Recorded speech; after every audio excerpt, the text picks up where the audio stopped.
What is a Ponzi scheme?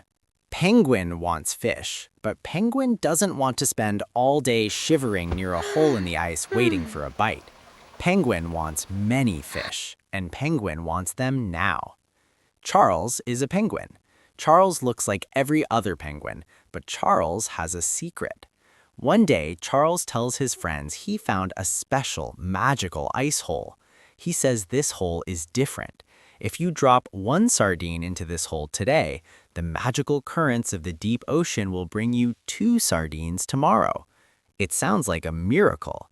It sounds like the future of fishing. Penguin A is skeptical. Penguin A worked hard for his 1 sardine, but he watches Charles. The next day, Charles slides over to Penguin A and hands him 2 fat, juicy sardines. Penguin A is stunned. He didn't have to fish. He didn't have to freeze his flippers. He just waited. Word spreads fast in the colony. If Charles has the magical hole, every penguin wants in. But here is the truth. There is no magical ice hole. Charles is a liar. Charles doesn't even know how to fish. Charles is just a penguin with a very organized bucket system. When Penguin A gave Charles 1 sardine, Charles didn't plant it or invest it. He just put it in his bucket. Then Penguin B and Penguin C, hearing the rumors, came to Charles and gave him their sardines too. Charles took the sardine from Penguin B and gave it to Penguin A. Penguin A thinks he made a 100% profit. He thinks he's a genius investor. In reality, he just ate Penguin B's lunch. This is the heart of a Ponzi scheme. It is a giant game of pass the fish where the last penguin to arrive loses everything. A Ponzi scheme isn't about creating wealth. It's about moving it around until someone notices the bucket is actually empty. Charles needs a constant stream of new penguins.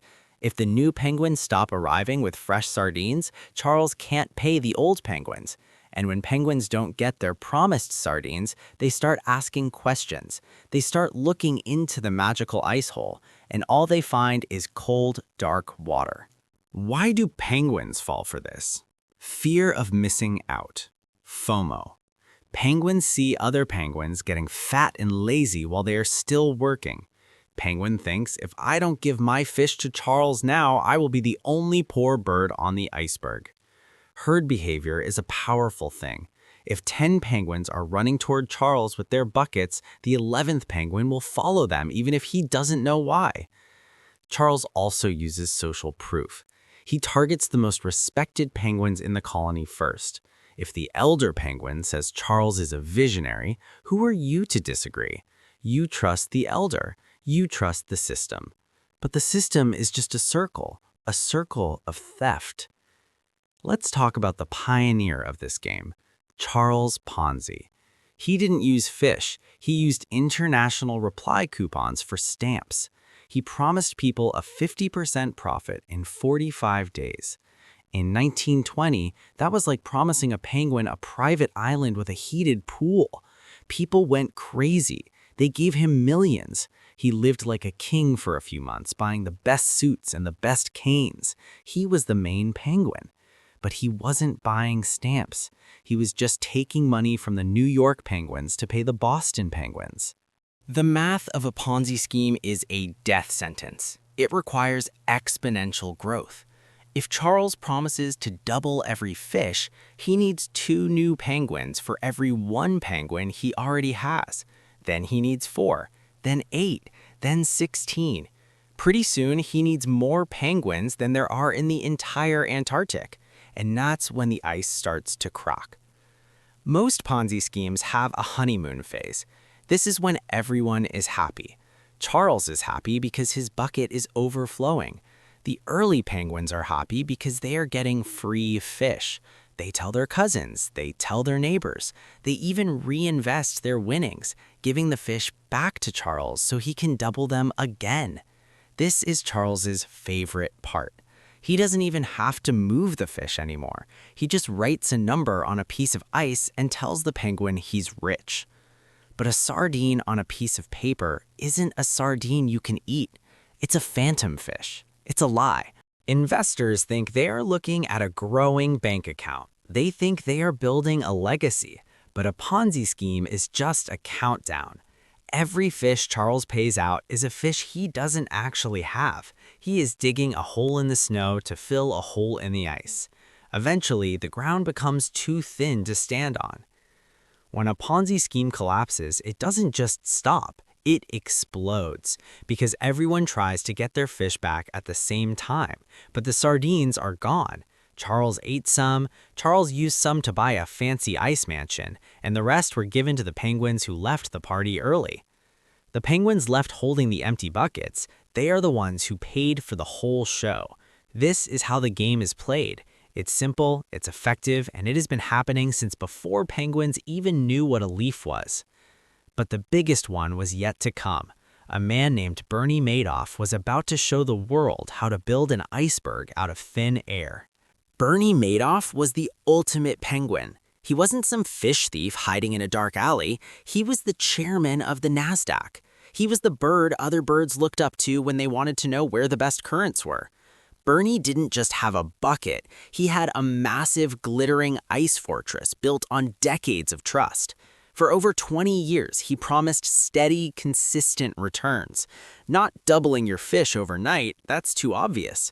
Bernie promised a nice, reliable 10% more fish every single year, no matter if the ocean was freezing over or if the sardines were jumping into the boats. He was so consistent, it was boring. And in finance, boring looks like safety. High-profile penguins, charities, and even other banks practically begged Bernie to take their sardines. But Bernie's ice fortress was hollow. Behind the fancy office and the computer screens, there was no trading, there was no investing, there was just a very large, very secret bucket. When a penguin wanted to withdraw their sardines to buy a new igloo, Bernie just reached into the bucket and handed them the sardines that a different penguin had deposited 5 minutes ago. Because everyone trusted Bernie, they didn't all ask for their fish at once. This allowed the game to last for decades. It was the longest pass-the-fish game in history. But then came the winter of 2008. The global ocean started to freeze. Every penguin got scared. They didn't want to invest anymore. They wanted their fish back. They all ran to Bernie's fortress at the same time. Bernie needed 7 billion sardines to pay everyone back. He looked into his bucket.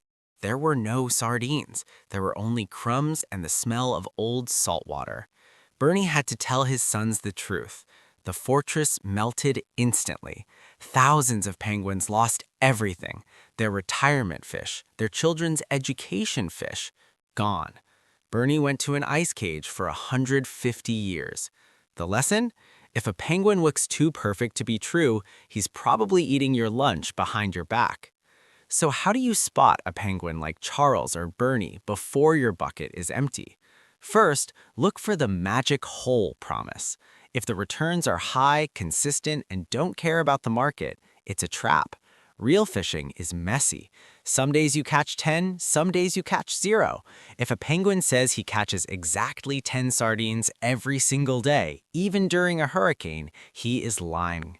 Second, look at the transparency. If you ask Charles how the magical hole works and he says, "It's too complicated for your small penguin brain," or "It's a secret trade strategy, hold on to your fish." Legitimate investment isn't a magic trick. If they can't explain it simply, they are hiding the fact that there is nothing to explain. Third, the pressure. Ponzi penguins hate it when you wait. They want your fish now.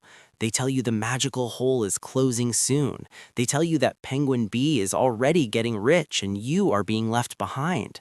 This artificial scarcity is designed to shut off your brain and turn on your greed. A real investment doesn't disappear if you take a day to think about it. But the biggest red flag is the source of the fish. In a real economy, a company makes money by selling a product or providing a service. They catch fish and sell them. In a Ponzi scheme, the product is just more penguins. If the only way the business stays alive is by recruiting more birds to join the colony, you aren't an investor. You are the meal. Modern Ponzi schemes have traded ice holes for crypto wallets and passive income apps. They use fancy words like algorithm, decentralized, and yield farming to confuse you. But underneath the technology, it's the same old bucket. They take the new penguin's Bitcoin to pay the old penguin's interest. It works until the hype dies, and the hype always dies. When the music stops and the ice cracks, don't be the bird standing there with an empty bucket. Remember, there are no magical holes in the ocean. There is only work, risk, and time. If you want more fish, you have to actually go fishing. Or you can give your sardines to a bird like Charles and hope he's a fast swimmer. Because when the bucket is empty, Charles won't be there to share the hunger with you. He'll be halfway to a warmer climate, leaving you alone in the cold. Keep your fish close and your eyes closer. Waddle on.